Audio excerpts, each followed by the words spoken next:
नमस्कार। दिन भर की तमाम बड़ी और अहम खबरों के साथ मैं हूं दीपक डोभाल। शुरुआत हेडलाइंस के साथ।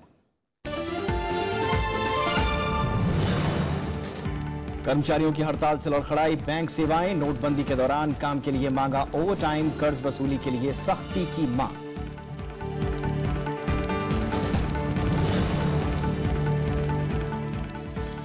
पूर्वांचल में सभी दलों ने झोंकी ताकत। अखिलेश का बीजेपी और बीएसपी के बीच सांठगांठ का आरोप। मायावती ने सपा कांग्रेस गठबंधन को आड़े हाथों लिया। राजनाथ सिंह का विकास का वादा।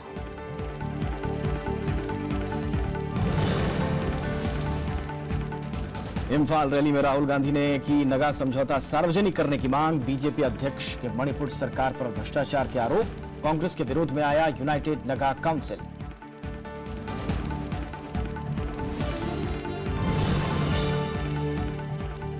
सुब्रत राय को जमानत के लिए सुप्रीम कोर्ट की नई शर्त। 7 अप्रैल तक जमा कराएं 5100 करोड़ रुपए।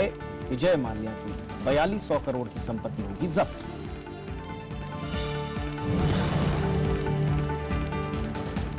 भारतीय की हत्या के खिलाफ अमेरिका को डिमाशे देने से इनकार।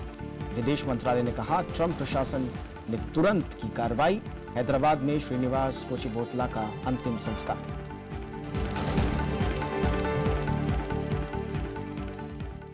सबसे पहले पहली खबर।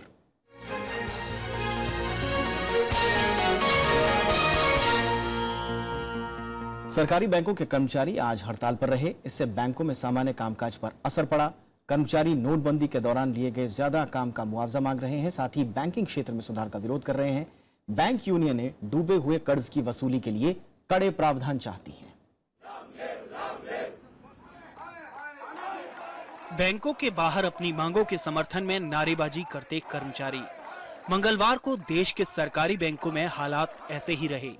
एक दिन की हड़ताल की वजह से बैंक या तो बंद रहे या फिर कामकाज नहीं हुआ। नकद जमा और नकद निकासी के साथ चेक क्लियरेंस जैसी सेवाओं पर खासा असर पड़ा। We want the corporate sectors because they are contributing 80% of the NPA. Against all these things, we are going on strike. We have been agitating on several demands since long time, since the inception of this present central government at the center. But our talks have repeatedly failed. False promises have been given. ये हड़ताल 9 प्रमुख bank यूनियनों के समूह United forum of bank unions के banner तले बुलाई गई। यूनियनों का दावा है कि 10 लाख से ज्यादा कर्मचारियों ने इसमें हिस्सा लिया। कर्मचारियों की मांग है कि नोटबंदी के दौरान लिए गए ज्यादा काम का मुआवजा मिले। बैंक यूनियनें प्रस्तावित श्रम सुधारों का विरोध कर रही हैं। बैंकिंग सेक्टर से जुड़े स्थायी कामों को आउटसोर्स करने का भी विरोध हो रहा है। नई भर्तियों की मांग हो रही है। कर्मचारी डूबे हुए कर्ज की वसूली के लिए कड़े उपाय और आला अधिकारियों की जवाबदेही तय करने की मांग कर रहे हैं। चीफ लेबर कमिश्नर के सामने मीटिंग हुई। सरकार की तरफ से जो है कोई सीरियस प्रयास नहीं किया गया, क्योंकि जितनी भी मांगे हैं वो या तो देश हित के अंदर है या बैंकिंग उद्योग के हित के अंदर है। उनको लेकर के सरकार की तरफ से कोई संवेदनशीलता जो है आज तक अभी तक दर्शाई नहीं गई। भारतीय मजदूर संघ से जुड़ी 2 यूनियनें इसमें शामिल नहीं थीं। इनका कहना है कि इस हड़ताल की कोई जरूरत नहीं थी। अलग अलग बैंक का अलग अलग है। कुछ बैंकों में 80% तक काम हुआ, किसी में 50%, किसी में 25%, अलग अलग हो रहा। लेकिन कुल मिला के ये स्ट्राइक की आज जरूरत नहीं। आईबीए ने भी पहले हफ्ते में यूनियंस को बातचीत के लिए बुलाया है। जब ये सारी बातें थी तो एक इस हड़ताल को टाला जा सकता था। एसबीआई, पीएनबी और बैंक ऑफ बड़ौदा समेत ज्यादातर बैंकों ने हड़ताल के बारे में ग्राहकों को सूचित कर दिया था। यूनियनों की जल्द ही दिल्ली में बैठक होगी, जिसमें नई रणनीति पर चर्चा होगी। देश में 27 सरकारी बैंक हैं। कुल बैंकिंग व्यापार का 3/4 हिस्सा इन्हीं बैंकों के पास है। नवविक्रम सिंह, राज्यसभा टीवी। और इस मसले पर ज्यादा बातचीत के लिए इस वक्त हमारे साथ all India bank officers confederation के जनरल सेक्रेटरी हरविंदर सिंह मौजूद हैं। सर, बहुत बहुत स्वागत है आपका। मैं सुन रहा था आपकी मांगे हैं या मांगे आपकी जायज भी हो सकती हैं, लेकिन हड़ताल की नौबत क्यों आई? क्या सरकार से बातचीत इससे पहले हुई, उनसे संपर्क साधने की कोशिश हुई? हड़ताल तक नौबत आखिर क्यों आई? आप भी जानते हैं हड़ताल एक अंतिम हथियार होता है। हम इस हथियार का इस्तेमाल तब करते हैं जब सारे रास्ते बंद हो जाएं। और एक चीज मैं सबको बता देना चाहता हूं, इस हड़ताल पर जाने के बाद हमें उस दिन का वेतन नहीं मिलता। तो कौन कर्मचारी होगा जो अपना वेतन कटवाने के बाद सड़कों पर चिल्लाएगा, नारे लगाएगा? ऐसा कहा जाता है मां भी बच्चे को तब तक दूध नहीं देती थी जब तक बच्चा रोए ना। तो हमें रोने तक की हालत तक सरकार ने पहुंचा दिया। आपने ये पूछा हमारे क्या प्रयास रहे। हमने प्रधानमंत्री कार्यालय, वित्त मंत्री कार्यालय, श्रम मंत्री को पर्सनली मिलकर निजी रूप से 2 घंटे तक बातचीत करके आईबीए को कई पत्रों द्वारा ज्ञापन भेजे, लेकिन आज तक हमें कोई जवाब नहीं क्या कहा उन्होंने? किसी पत्र का कोई जवाब ही नहीं दिया जाता। मैं आपको अगर ये कहूं कि अगर हमने ट्वीट किया प्राइम मिनिस्टर ऑफिस के अंदर, 3 बार हमारे ट्वीट में जो मुद्दे उठाए गए थे उन ट्वीट्स के मुद्दों को बंद कर दिया गया, यह कहकर कि हमने आपकी मांगे वित्त मंत्रालय के अधिकारियों के पास भेज दिए। ये तो मजाक की बात हो गई ना।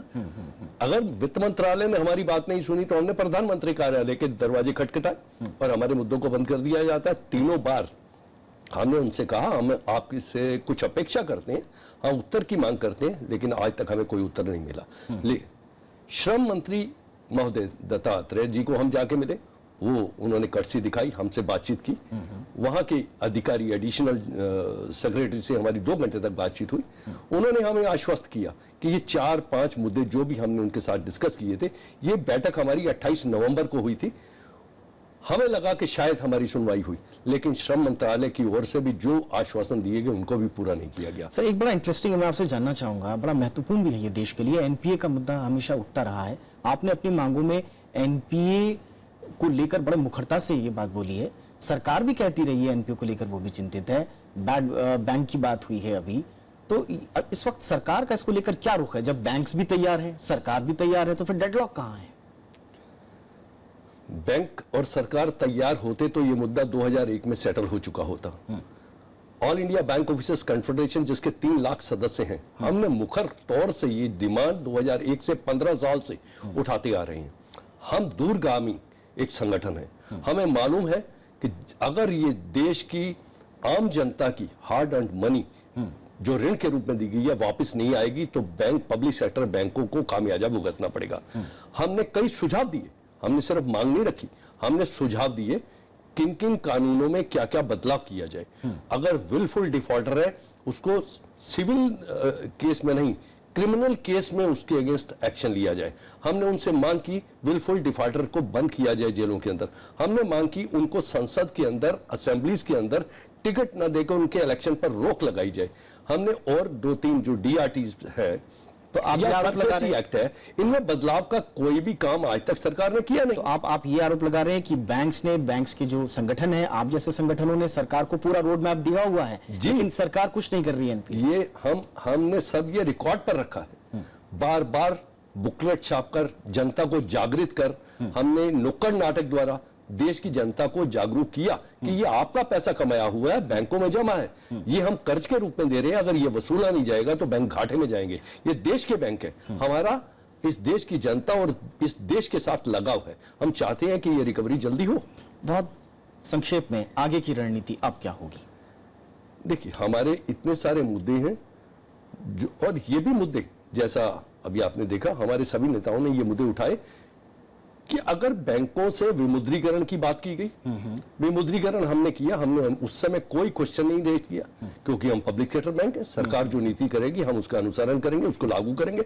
लेकिन 50 दिन तक बैंकों में काम नहीं हुआ। जो भ्रष्टाचार निजी क्षेत्र के बैंकों में हुआ, रिजर्व बैंक ने उनको कैश ज्यादा दिया, हमने बताया कि हमें इंफॉर्मेशन दी जाए क्यों पब्लिक सेक्टर बैंकों को बदनाम किया गया, लेकिन उस पर कोई बातचीत नहीं हो रही। एक और दूसरी ओर जनता, मैं सिर्फ एक चीज मैं कहना चाहूंगा, अवश्य रूप से कहना चाहूंगा, ये देश की सरकार सब युवाओं को, बाकियों को भड़काना चाहती है कि हम सैलरी रिवीजन करना चाहते हैं। क्या आप समझते हैं कि वित्त मंत्रालय से एक पत्र जाए और 3 अनुस्मारक जाए, 1 साल के अंदर आईबीए हमको बातचीत के लिए ना बुलाए और ये कहे कि अभी तो हमारे पास नेगोशिएटिंग कमेटी का गठन नहीं हुआ है, अभी तक हमें मैंडेट नहीं मिला? ये देश को गुमराह करने की बात है। जब तक इन मुद्दों का निदान नहीं होगा, अगले हफ्ते हम United forum of bank union के रूप में दोबारा मिलेंगे और हो सकता है ये हड़ताल 1 दिन की बजाय 2, और अंत में अगर सरकार गूंगी बहरी व्यवस्था नहीं सुनेगी तो हमें अनंतकालीन हड़ताल के लिए जाना पड़ेगा। लेकिन इस बीच ये भी ख्याल रखें कि जनता क्योंकि बहुत इफेक्ट होती है इससे 22,000 करोड़ का मैं लेन देन बिल्कुल का आज सहमत प्रभावित हूं, हुआ मैं है। क्षमा चाहता हूं, लेकिन हड़ताल के जिम्मेवार हम नहीं है, जिम्मेवारी सरकार की है, चलिए। IBA की है। चलिए देखते हैं सरकार का इस पर क्या रुख होता है। बहरहाल सर, इस बातचीत के लिए बहुत बहुत शुक्रिया, वक्त निकालने के लिए शुक्रिया। धन्यवाद। ये थी हमारी पहली खबर। एक छोटा सा ब्रेक, फौरन हाजिर होंगे।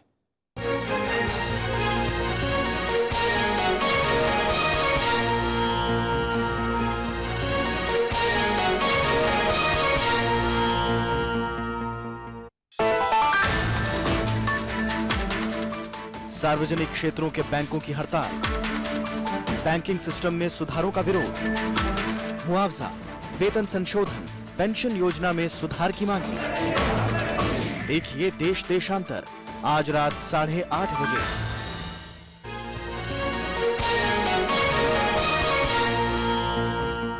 ब्रेक के बाद आपका स्वागत है। उत्तर प्रदेश में सरकार बनाने के लिहाज से पूर्वांचल की सीटें काफी अहम हैं। बाकी बचे 2 दौर में अब 89 सीटों पर वोटिंग होनी है। सभी दलों के दिग्गज धुआंधार रैलियां कर रहे हैं। तमाम नेता विकास के वादों के साथ खुद को बेहतर बताने और विरोधियों पर निशाना साधने का कोई मौका नहीं गंवा रहे।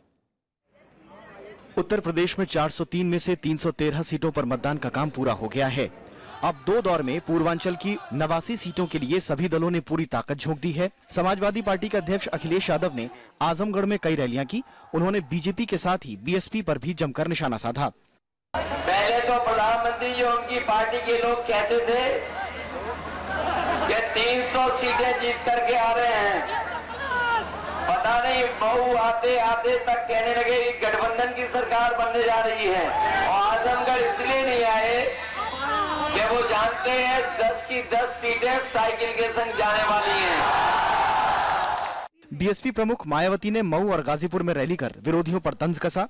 उन्होंने प्रधानमंत्री पर यूपी की जनता से झूठे और खोखले वादे करने का आरोप लगाया। बीजेपी व इनकी केंद्र की सरकार ने अपने लोकसभा चुनावी वायदों का अब तक लगभग 1/4 हिस्सा भी कार्य पूरा नहीं किया है और जिन पर से जनता का ध्यान बांटने के लिए अब तक इन्होंने किस्म किस्म की नाटकबाजी भी खूब की है। केंद्रीय गृह मंत्री राजनाथ सिंह ने मऊ में रैली कर राज्य में बीजेपी को पूर्ण बहुमत मिलने का भरोसा जताया। उन्होंने राज्य की बदहाली के लिए सपा कांग्रेस के साथ ही बीएसपी को भी जिम्मेदार ठहराया। छठे दौर में 7 जिलों की 49 सीटों पर 4 मार्च को वोटिंग होनी है।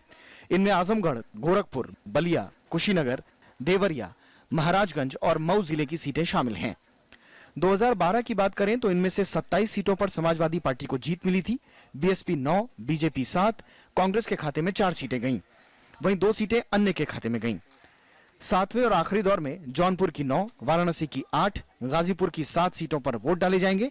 इसके साथ ही मिर्जापुर की 5, चंदौली और सोनभद्र की 4-4 सीटों के अलावा भदोही की 3 सीटों पर भी मतदान होना है। पिछले विधानसभा चुनाव में इन 40 में से 23 पर समाजवादी पार्टी को जीत मिली थी। बीएसपी को 5, बीजेपी को 4 और कांग्रेस को 3 सीटों पर जीत मिली। वहीं 5 सीटें अन्य के खाते में गई थीं।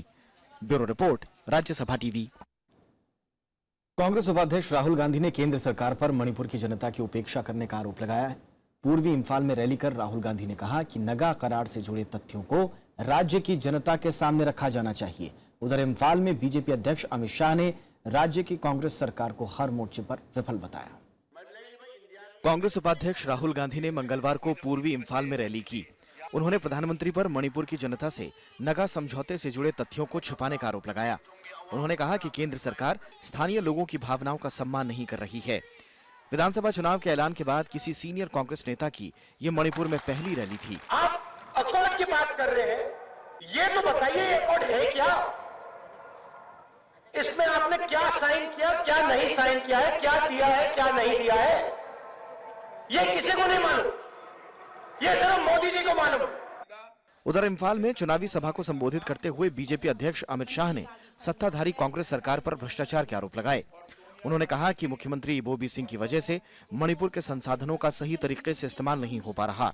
स्वास्थ्य सेवाएं, हेल्थ के लिए जो सेवाएं चाहिए, इंफ्रास्ट्रक्चर चाहिए, अगर वो मणिपुर में उपलब्ध नहीं है, रोड बने नहीं है, मणिपुर के अंदर बेरोजगारी है और मणिपुर के अंदर लॉ एंड ऑर्डर की स्थिति ठीक नहीं है, तो इसके लिए केवल और केवल इबोवी सिंह की एक कांग्रेस पार्टी की सरकार जिम्मेदार है। इस बीच मणिपुर के 2 राष्ट्रीय राजमार्गों पर 1 नवंबर से नाकेबंदी कर रही यूनाइटेड नगा काउंसिल ने विधानसभा चुनाव में कांग्रेस का विरोध करने का ऐलान किया है।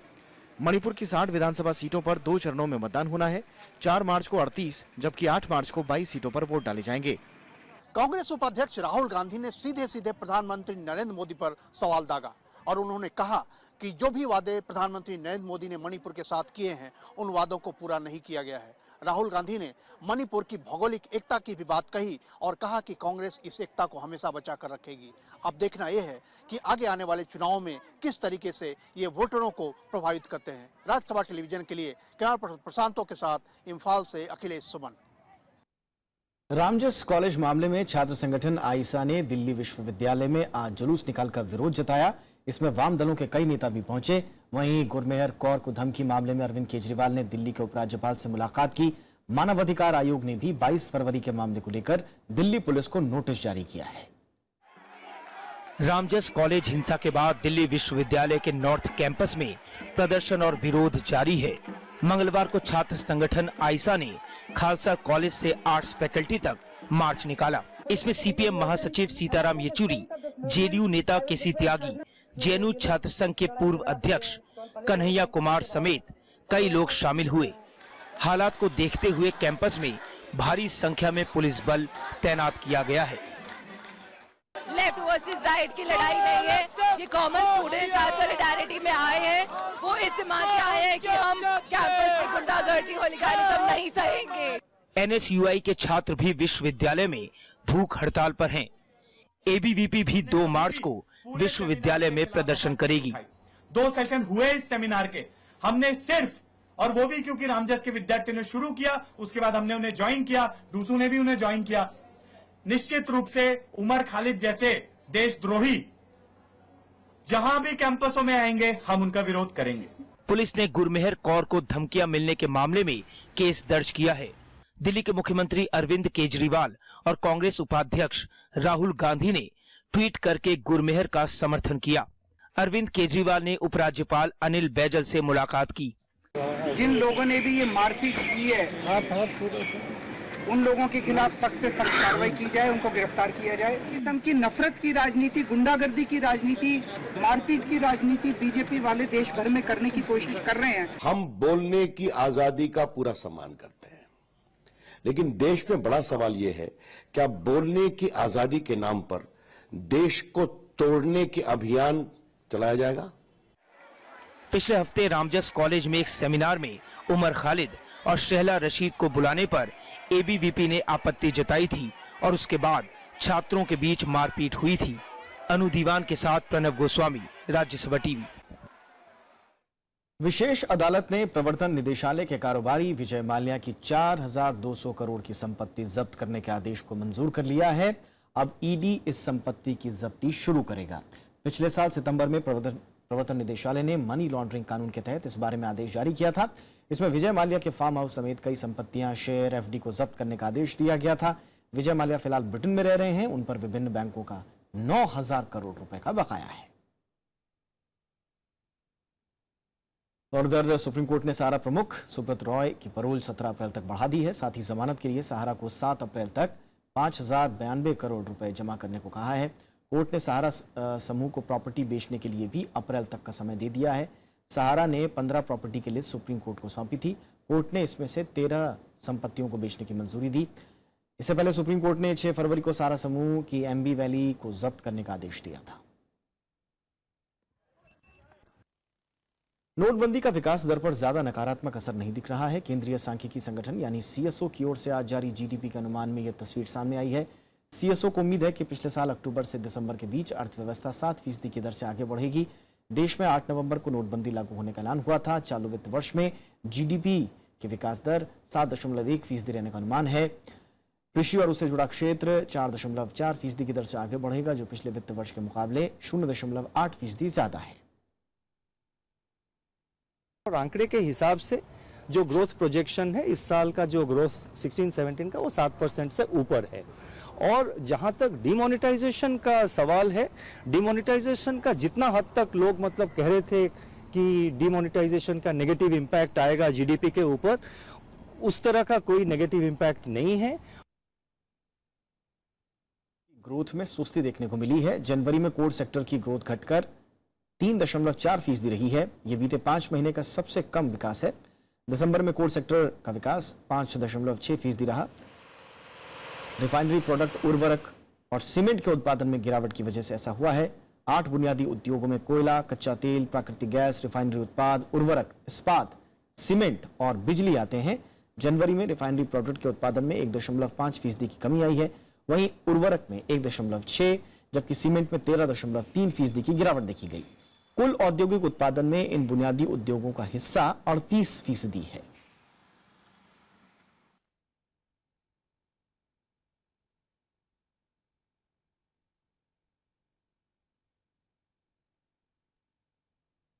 भारत ने श्रीनिवास कोचीभोतला की हत्या पर अमेरिका को डिमाशे देने से इनकार कर दिया है। विदेश मंत्रालय ने मीडिया में आई खबरों को गलत बताया। विदेश मंत्रालय के मुताबिक अमेरिकी प्रशासन ने इस मामले में तेजी से कार्रवाई की है। अमेरिकी अधिकारी भारतीयों की सुरक्षा को लेकर गंभीर हैं और इस पर चर्चा हो रही है। मंत्रालय ने कहा कि भारत में अमेरिकी दूतावास ने बयान भी जारी कर हत्या की कड़ी निंदा की है। और अमेरिकी समाज में बढ़ रही नफरत के खिलाफ अब हिलरी क्लिंटन ने आवाज उठाई है। उन्होंने भारतीय इंजीनियर की हत्या को घृणित अपराध बताया। व्हाइट हाउस ने भी इस वारदात की निंदा की है। इधर आज हैदराबाद में श्रीनिवास कोचीभोतला का अंतिम संस्कार हुआ। हैदराबाद में मंगलवार को श्रीनिवास कोचीभोतला का अंतिम संस्कार हुआ। परिजनों और दोस्तों ने उन्हें नम आंखों से विदाई दी। उनका शव सोमवार को अमेरिका से यहां पहुंचा था। श्रीनिवास को श्रद्धांजलि देने कई जानी मानी हस्तियां पहुंची। We asked the central government to remain and send the resolution to the US government also to safeguard the interests of Telugu-speaking persons of both Telangana and Andhra Pradesh. Indian government will put all its efforts to remove these fears among Indians who are working in America. America में भी इस घटना का विरोध तेज हो गया है। Hillary Clinton ने श्रीनिवास की हत्या पर राष्ट्रपति डोनाल्ड ट्रंप की चुप्पी पर सवाल उठाया है। उन्होंने ट्वीट किया कि धमकी और नफरत पर आधारित अपराधों में इजाफा हो रहा है। उन्होंने लिखा कि नागरिकों पर पाबंदी लगाने से सुरक्षा मजबूत होने के बजाय डर और आक्रोश बढ़ेगा। इसके बाद व्हाइट हाउस ने इस वारदात को विचलित करने वाला बताया। And while we're at it, I don't want to get ahead of the law enforcement, but I was asked the other day about the story in Kansas, the shooting in Kansas. And while the story is evolving, early reports out of Kansas are equally disturbing.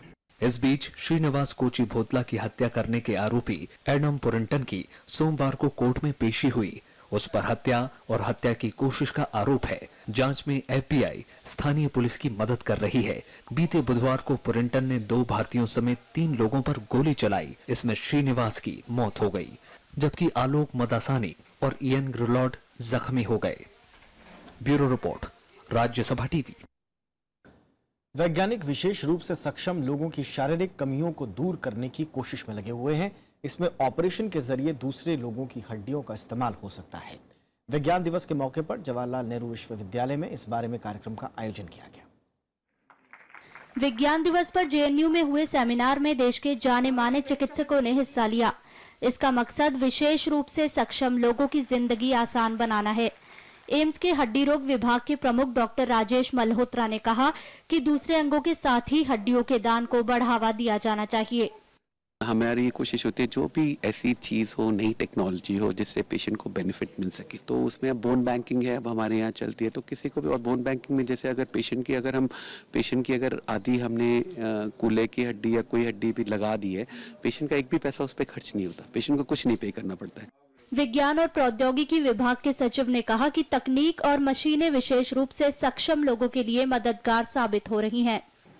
The rise of intelligent machines, I mean, they are going to happen much faster than we think, that are powered by artificial intelligence, by deep learning, by machine learning, by the best of robotics, by big data analytics, by communication, by computation, and so on. प्रसिद्ध वैज्ञानिक और Nobel विजेता CV Raman की याद में 28 फरवरी को राष्ट्रीय विज्ञान दिवस मनाया जाता है। इस मौके पर देश भर में विज्ञान से जुड़े कार्यक्रमों का आयोजन किया जाता है। लीना शर्मा, राज्यसभा टीवी, दिल्ली। इसी के साथ इस बुलेटिन में इतना ही। पूरी टीम को दीजिए इजाजत। नमस्कार।